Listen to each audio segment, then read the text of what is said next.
Flannery O'Connor's Good Country People is Southern Gothic horror that twists you until you break.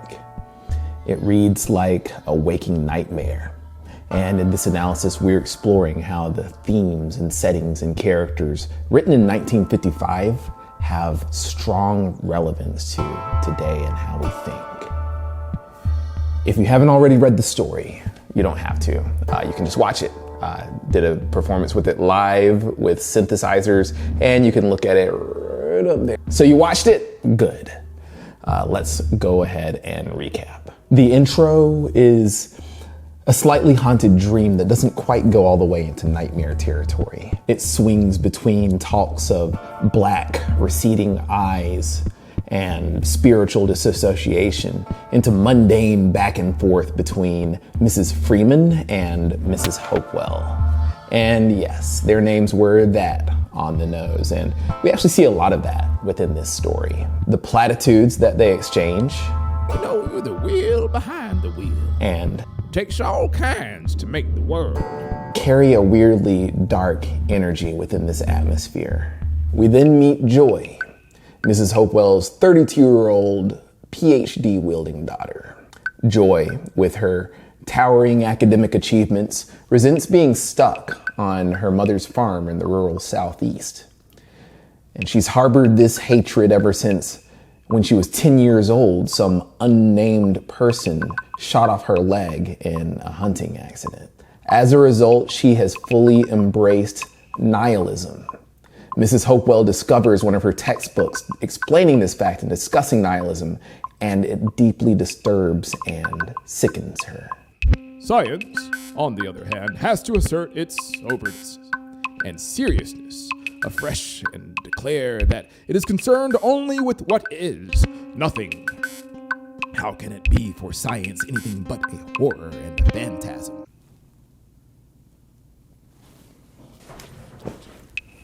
Her hatred for beauty was so intense that she actually changed her name from Joy to Holga, just because the name Holga was the ugliest sounding thing that she could think would roll off her tongue. I beg to differ. No offense if Holga is your name. Sorry, Flannery O'Connor, but I think the name Holga Hopewell would slap if you were trying to start up a singer-songwriter career. But that's just me though.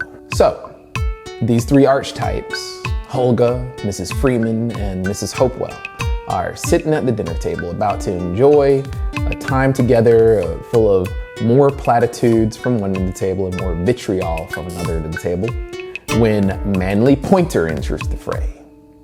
Now, given Flannery O'Connor's love for these thematic names, we have no idea what Manly Pointer is emphasizing, but it does sound a little bit phallic. At this point in the story, we have no idea why, because he just comes off as a good old country boy, just spreading the word of the Lord and selling his Bibles. But who else felt creeped out by the way that he so subtly forced his way into the house? I sure did. But Flannery made him so comfortable afterwards. The way that he was so gentle and delicate with his peas and bread, making sure that no part of the meal would sully their fine table. The way that he was so naive about life and love.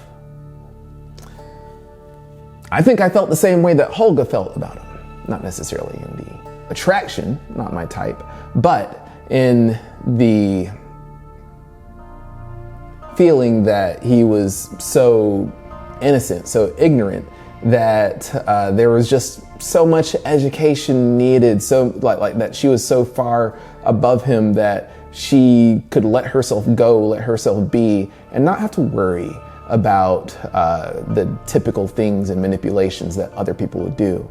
She was so unconcerned with his personality and so convinced of his ignorance and innocence that she kind of gave him the ultimate submission by allowing him to have control of taking her leg on and off.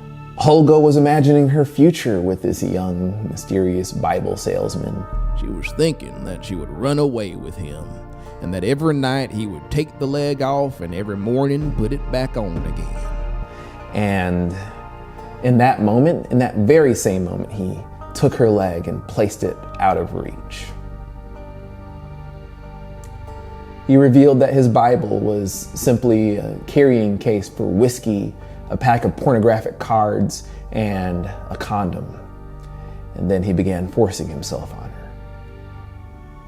We were spared the absolute worst that we thought would happen, but it was still a painful read. And he told her that she's not so unique or superior for believing in nothing, and that he had embraced nihilism all his life. I've been believing in nothing ever since I was born. After that, he took her leg and he left her in the storage barn that they were in to die or otherwise. He didn't care. He was just skipping town.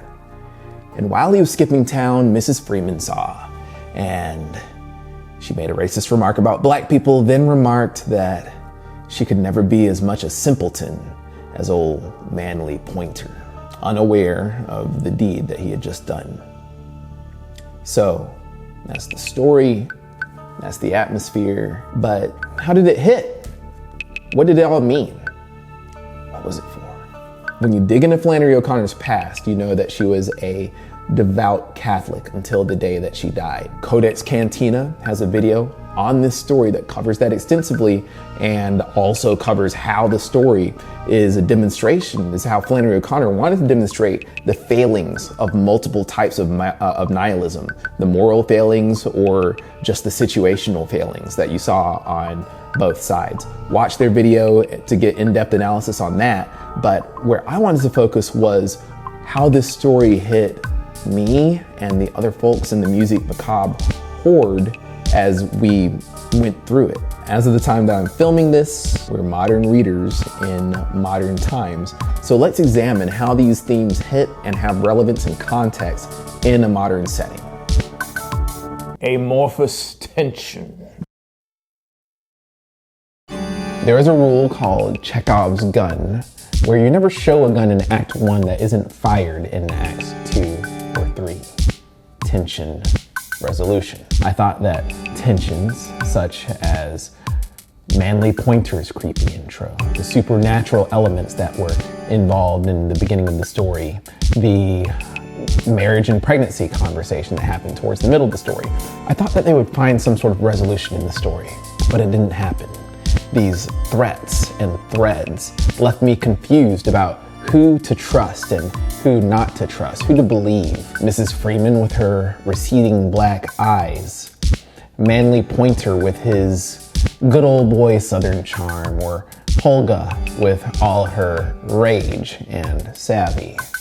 I didn't know who to trust, but ultimately we found out in the end. But what a winding and twisty path to get there. Asexuality and Aromanticism. Sarge Smith of the Horde, who is also our editor, pointed out a really interesting fact about Hulga was her utter lack of interest in sex and romance. I thought this was an interesting point. She slightly fancied seducing Manly Pointer, but at the same time, recall that she was 32 years old and had never even experienced a kiss before this night. She oscillated between interest and disinterest, but what she may have been expressing overall is a type of sexuality that didn't get discussed very much when the story was written. That climax, though. Flannery! Flannery, why? Why'd you do it like that? I was sweating. Had the whole stream sweating. Manly was shifting between this naive charm and this whole predatory masculinity. And his act had worked so well that Hulga trusted him with her freaking leg. After that, it looked like she was going to be the victim of a violent assault. And she was. Manly had penetrated her heart and her trust. And then he left her to die upstairs in a storage barn. Knowing what I know about Flannery, this felt like a showdown between two different breeds of nihilists. One who had always been a nihilist. Oh, you think Nietzsche is your ally? And the other who had found this way through hurt and academia. Between the two here, which of these nihilists, which breed of nihilist ultimately won in this showdown? Holga, with her life now on the line, had no more space or room to contemplate nothingness. I think that C. Birdman sums it up really well. Keep the horror alive. If you enjoyed this video, if you enjoyed the analysis, give us a like, subscribe. If you want more music, notifications for our next horrific adventure, click the little bell icon. We're gonna keep coming at you with more synthesizers, horror stories, and analysis so that you can have fun and cheat on your homework.